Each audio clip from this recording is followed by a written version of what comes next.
27 combats, 27 victoires, 27 KO, 1 et un.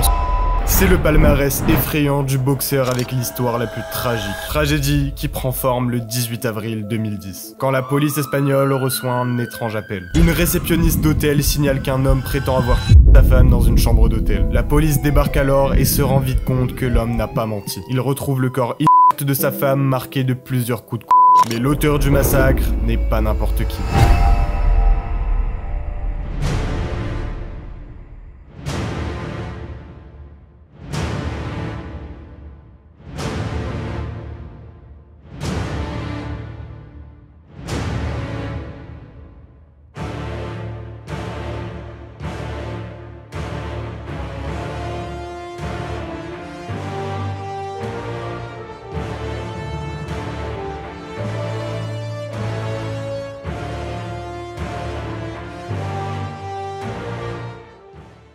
Edwin Valero était le champion du monde des superplumes, invaincu et incontesté. Il avait accumulé 27 victoires consécutives en mettant KO la totalité de ses adversaires. Mais alors, pourquoi je parle au passé? La raison est qu'après son arrestation à Valence, le Vénézuélien s'est logiquement retrouvé en prison. Mais quand les gardiens sont venus vérifier sa cellule, c'est un homme mort qu'ils ont trouvé. Edwin venait de se la nuit de son emprisonnement. Et d'après la police scientifique, il s'est d'une corde fabriquée avec ses propres vêtements. À seulement 28 ans, le champion vénézuélien venait d'écrire la plus grande tragédie de l'histoire de la boxe. Mais une question légitime se pose, comment ce jeune homme sortant tout juste d'une victoire pour le titre mondial en est arrivé là? Notre histoire débute en 1981 dans le sud-ouest du Venezuela, plus précisément dans l'état de Mérida où naît le petit Edwin. Et comme de nombreux boxeurs, il ne va pas avoir une enfance facile. À l'âge de 7 ans, son père quitte le domicile, ce qui force le garçon à abandonner l'école pour vendre des fruits à la gare routière. Les années passent et rien ne s'arrange, car à l'âge de 12 ans, il se retrouve sans toit, contraint à vivre dans la rue. Ses problèmes ne font que s'intensifier alors qu'il doit déjà trouver un moyen de manger à sa faim. De plus, l'adolescent a beaucoup de mal à trouver des petits boulots. Heureusement, la chance lui sourit enfin et quelqu'un finit par l'embaucher comme assistant dans un magasin de vélo. Par hasard, le propriétaire se trouve être un ancien boxeur. Il va alors encourager le petit Edwin à essayer le noblard. Valero y prend goût et commence à s'entraîner de plus en plus régulièrement. Mais parmi les autres jeunes de son âge, il ne passe pas inaperçu. Car l'entraîneur local Oscar Ortega repère très vite son talent. La rare combinaison technique et d'éthique de travail du garçon lui saute aux yeux. Notamment le fait qu'il boxe comme un gaucher avec son pied droit devant. Cette particularité permet au garçon sans abri de vivre directement dans la salle de sport, qui sera sa maison pendant les 8 prochaines années. Malgré les conditions de vie qui s'améliorent pour Edwin, il reste fidèle à sa nature débrouillarde, et son passé d'enfant des rues prend vite le dessus sur la discipline de la boxe. Il rencontre très tôt le monde criminel du Venezuela des années 90. À seulement 16 ans, il rejoint un gang de la ville, et s'affectionne principalement des vols à main armée. Cependant, il ne lâche pas le noblard, et en même temps qu'il vaque à ses occupations de criminel, il commence à concourir en tant qu'amateur. Et à la fin des années 90, il a déjà conquis le championnat national 3 fois, et aurait même dû participer aux Jeux Olympiques. Malheureusement, ça lui sera retiré en raison d'un mauvais arbitrage. Mais malgré ce petit échec, il est clair qu'Edwin est un prodige de la boxe. Et ça, lui aussi, il en a bien conscience. Et c'est traumatisé de son enfance et pressé de gagner de l'argent qu'à peine 19 ans, il prépare déjà ses débuts professionnels. Mais tous ses plans volent violemment en éclats à cause d'un accident de moto sans casque dont il est la victime. Il a percuté une voiture et s'est gravement blessé à la tête. Les secours l'emmènent rapidement à l'hôpital où il subit en urgence une intervention chirurgicale. Pour lui sauver la vie, les chirurgiens lui greffent une plaque métallique sur le crâne.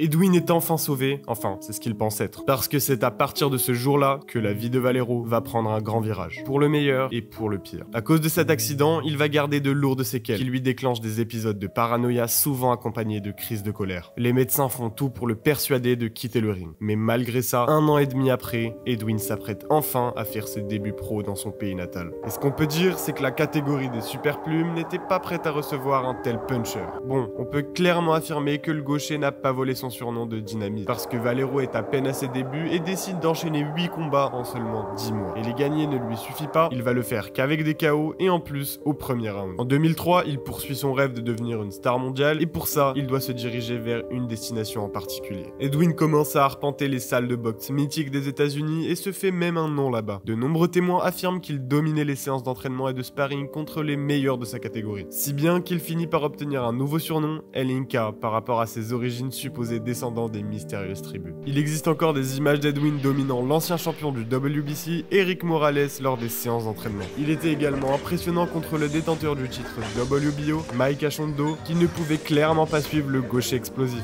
Le futur challenger au titre WBA Urbano-Antillan a subi lui aussi. Il était incapable ne serait-ce que de jeter un coup d'œil sous sa garde. Bientôt, des rumeurs sur une potentielle nouvelle star de la boxe atteignent la légende Oscar De La Hoya. Ce dernier lui offre alors un contrat avec sa société de promotion Golden Boy. Et toujours en tant que boxeur actif, De La Hoya invite le Vénézuélien à s'entraîner ensemble. Mais il va rapidement regretter cette décision. Les rumeurs vont raconter que Valero a tellement martyrisé le Golden Boy qu'Oscar a finalement refusé de se parer avec lui. Is it true that Valero gave you a black eye?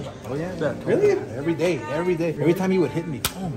It's literally like if the glove was a rock. Yeah, it was crazy. Oh man. Brûlant d'impatience de présenter le nouveau venu à un public plus large, les promoteurs lui ont assuré un match sur HBO, la chaîne mondialement connue. Mais à leur grande surprise, un obstacle insurmontable est apparu lors de l'examen médical. La malédiction de son accident le frappe à nouveau. L'IRM de Valero a révélé des anomalies liées à sa vieille blessure à la tête qu'il avait réussi à dissimuler tout ce temps. Et la commission athlétique de New York non seulement a écarté le prospect vénézuélien du prochain duel, mais l'a carrément interdit de compétition sur le sol américain. En conséquence, Edwin est tombé dans la dépression, ne trouvant du réconfort que dans l'alcool et les drogues dures. Incapable de se sortir de cette impasse, il a passé une année entière à se morfondre. Cependant, tout va changer lorsque le boxeur a rencontré une jeune femme. Son nom, Jennifer Vieira. Et ils sont tout de suite tombés amoureux, se sont mariés et ont fait des enfants. Et pour un homme, devenir père, c'est probablement la meilleure source de motivation pour se reprendre en main. Donc maintenant, avec une famille derrière lui, Edwin avait une raison de remettre sa vie en ordre. Il décide de poursuivre sa carrière en dehors des États-Unis. Avec un record de 15 victoires pour 0 défaite en 2005, il a reçu une jolie offre et se dirige directement vers le Japon.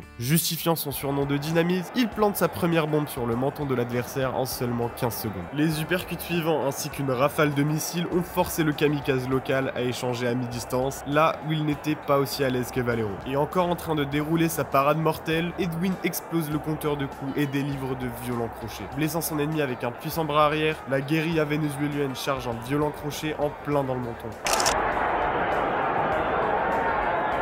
Encore un autre KO au premier round pour Edwin, qui allait bientôt porter ce chiffre à 18, devenant alors le premier à réaliser cet exploit dans le monde entier. Au printemps 2006, Valero doit surmonter un test encore plus difficile. Le nom de l'obstacle est Genaro Transacos, un Mexicain qui va immédiatement sentir la puissance du cogneur gaucher. Tonight, another one, he breaks the record. Well, to say Valero is El Inca décide d'avancer les mains baissées, ne laissant pas au rival d'autre choix que de se battre de cette manière. Edwin impose son style de combat de rue où la résilience et la puissance de frappe étaient les maîtres mots. Et dont Valero avait tous les deux en abondance. Et après ces fameux crochets puissants dont il a l'habitude, la dynamite met fin au massacre au second round. Et grâce à cette prestation, il obtient une opportunité en or, celle d'affronter le champion WBA, Vicente Mosquera, pour s'emparer de sa ceinture. Mais le Panaméen est lui aussi un sacré dur à cuire. Avec ses 21 victoires pour seulement une défaite et une invincibilité de presque 6 ans, le public lui a attribué le surnom de « le fou ». Le combat commence et le champion cherche à prouver qu'il ne craigne pas la puissance du challenger. Ce qui va d'ailleurs se révéler être une grave erreur. Mosquera passe à l'action avec de longues combinaisons et répète le scénario plusieurs fois.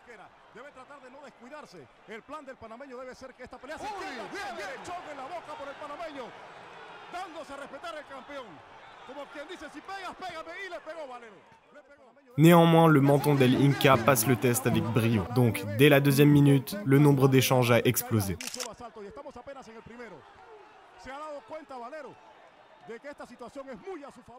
Les tentatives d'Edwin de conclure l'affaire à sa manière habituelle au bout d'un round se sont révélées infructueuses. Mosquera absorbe avec enthousiasme les meilleurs efforts du challenger, forçant celui-ci à reculer sur les cordes. Le champion se déplace habilement hors de la ligne d'attaque par moment, mais ne recule jamais. Il est prêt à se salir les mains et cherche constamment la bagarre. Et ça tombe bien, il va la trouver.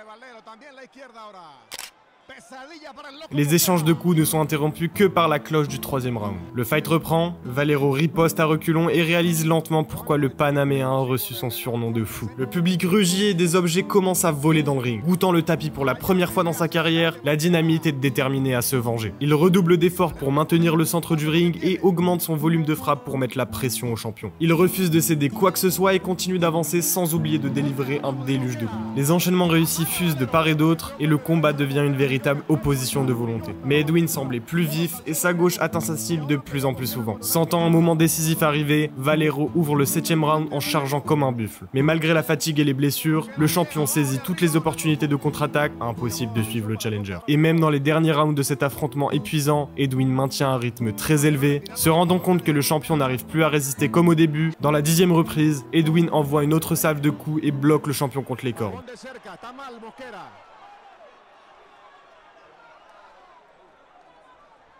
N'ayant plus que sa volonté pour le maintenir conscient, le coin panaméen décide d'intervenir.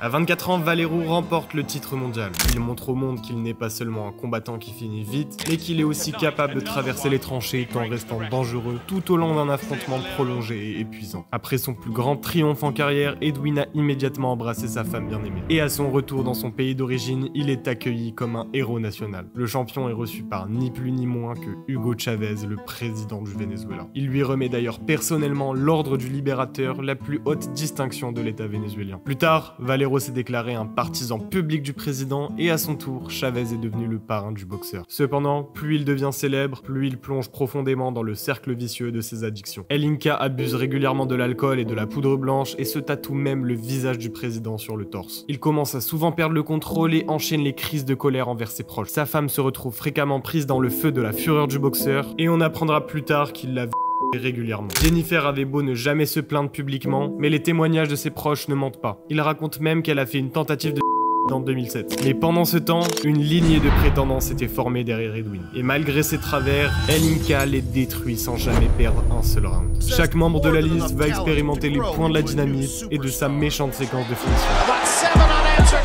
Le style froid et impitoyable d'El Inca résonnait particulièrement bien auprès des Japonais qui l'invitaient souvent avec enthousiasme plusieurs fois par an. Et Valero ne les décevait jamais. Avec sa pression constante, son travail sur le corps et ses changements de niveau à la tête, il remodelait les visages de ses adversaires. Le champion fait également une escale au Mexique où il a mis le challenger local sur les genoux en quelques minutes. Il défend encore son titre contre le japonais Takehiro Shimada qui subit le même sort que ses prédécesseurs. Il domine l'entièreté du combat et finit par l'emporter à la 7ème reprise. Maintenant, la suite logique pour Edwin, c'est les États-Unis. Littéralement son rêve depuis qu'il a commencé la boxe. Et la star actuelle, c'est Manny Pacquiao. Donc si Edwin veut devenir le meilleur boxeur, c'est vers lui qu'il doit se diriger. Et ça tombe bien, un combat contre Pacquiao, c'est tout ce qu'il désire. Et il le fait savoir aux médias qui s'empressent de créer un buzz autour de lui aux États-Unis. Le bruit est tel que ça attire l'attention de Bob Arum, impressionné par les capacités incroyables de la dynamite. Le célèbre promoteur lui offre ses services en lui permettant d'utiliser son influence dans le monde du sport. Il obtient alors une licence pour son nouveau protégé pour combattre au Texas. En prime, Valero reçoit une chance de remporter la ceinture WBC vacante dans la catégorie des poids légers. Détenu par Antonio Pitalua, un artiste du chaos, tout aussi sauvage que lui, avec un record de 46 victoires dont 40 par KO. El Inca commence par évaluer la distance avec un jab au corps, puis il connecte ses fameuses gauches et enchaîne avec des violentes combinaisons. Sauf qu'à la fin du premier round, Pitalua fait une feinte à Edwin, ce qui ne lui plaît pas du tout. Et quand le second round débute, il lui suffira de 5 secondes pour corriger le challenger et lui infliger 2 knockdowns avant de mettre un terme à la rencontre.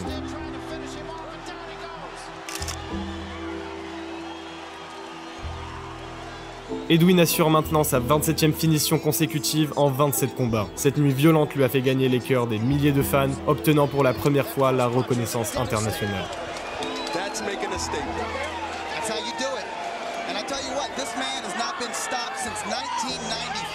Maintenant, la dynamite fixe pour de bon son regard sur de grands noms dont il a toujours rêvé. Il demande à Bob Arum de mettre enfin en place un combat avec la légende Manny Pacquiao. Et au printemps 2010, des rumeurs commencent à circuler sur un affrontement potentiel entre les deux poids légers. Put it on Manny. I mean, they had the same style, but the Inca hit harder. Oh, he hit a lot harder. Oh, wow. There was no comparison. Mais le rêve n'était pas destiné à se réaliser. Le 25 mars, la femme de Valero s'est retrouvée à l'hôpital une fois de plus, cette fois-ci avec des morsures et une côte cassée. Dès qu'il est informé, son mari se précipite sur les lieux et commence à menacer le personnel médical. En conséquence, le boxeur est arrêté et placé plus tard dans un service psychiatrique pour être traité pour dépression et addiction pendant 6 mois. Néanmoins, grâce à ses contacts, ou dans son cas, à cause de ses contacts, il est libre 9 jours plus tard. Et voyant la plus grande star du du pays dans un tel état désespéré, le gouvernement du Venezuela décide de l'envoyer à Cuba pour son traitement. Et en route vers l'aéroport, Edwin est escorté par la police, mais sur un élan de paranoïa, il pense qu'il est persécuté et réussit à s'échapper. Et pour espérer se débarrasser de la surveillance imaginaire, il loue une camionnette, prend sa femme et conduit dans une ville voisine. Il s'arrête dans un hôtel local, et selon des témoins oculaires, les époux ont calmement parlé dans le hall et sont passés à leur chambre. Sauf que 6 heures plus tard, Edwin entre dans le hall pieds nus, couvert de Il s'approche lentement du bureau de la réception et dit qu'il vient de frapper sa femme de 3 coups. Les détectives arrivent sur les lieux et ont trouvé le corps de Jennifer Valero, 24 ans, sur le sol après l'arrestation. Edwin refuse de plaider coupable, encore sous le choc. Il dit aux policiers que c'est ceux qui le poursuivaient qui ont sa femme. Finalement, Valero ne reprend ses esprits qu'au poste de police, reconstituant peu à peu les événements de la nuit précédente. Une fois que tout lui est tombé dessus, il prononce, je cite, « Maintenant, c'est sûr, j'ai tout perdu. Je ne pourrai jamais revoir mes enfants. » Alors, pour éviter une tentative de suicide possible, les policiers lui enlèvent sa veste et ses lacets de chaussures sur le chemin de la cellule de prison. Mais Edwin dit aux officiers qu'il se sent seul et qu'il a besoin de quelqu'un avec qui parler. Mais quelques heures plus tard, Edwin Valero a été retrouvé avec un nœud fait de son pantalon. Il n'avait que 28 ans quand son histoire se termine subitement. Edwin Valero est passé d'un gamin des rues à l'un des plus grands boxeurs de tous les temps, inspirant la peur chez ses adversaires avec une férocité impitoyable dans le ring. Malheureusement, le combattant invaincu n'a pas pu surmonter ses démons en dehors des cordes, et sa seule défaite viendra de son esprit. Le récit du boxeur nous apprend que dominer les autres est une chose, mais savoir se dominer soi-même, c'est encore plus important.